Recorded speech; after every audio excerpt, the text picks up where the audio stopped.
होळीच्या उत्सवात प्रवाशांचा प्रवास सुरक्षित, वेगवान आणि स्वस्त व्हावा यासाठी एसटी महामंडळाने होळी जादू ऑपरेशन 2026 अंतर्गत मुंबई, ठाणे, पालघर आणि रायगड या विभागांतून तब्बल 198 जादा फेऱ्या चालवण्याची घोषणा केली आहे. फेब्रुवारी 27 ते 5 मार्च 2026 या कालावधीत या विशेष गाड्या कोकणाच्या दिशेने धावणार आहेत.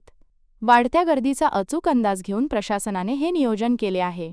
या विशेष मोहिमेत सर्वाधिक फेऱ्यांचे नियोजन ठाणे आणि मुंबई विभागांतून करण्यात आले आहे.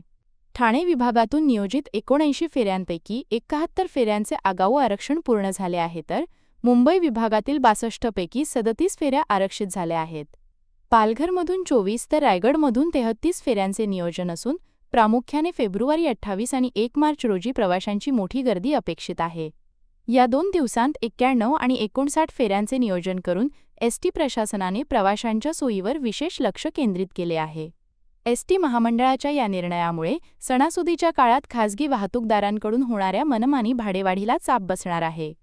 प्रवाशांना सुरक्षित आणि किफायतशीर प्रवासाचा पर्याय उपलब्ध करून देत नातेवाईकांच्या भेटीसाठी गावी जाणाऱ्या चाकरमान्यांच्या सेवेसाठी लालपरी पूर्ण क्षमतेने सज्ज झाली आहे.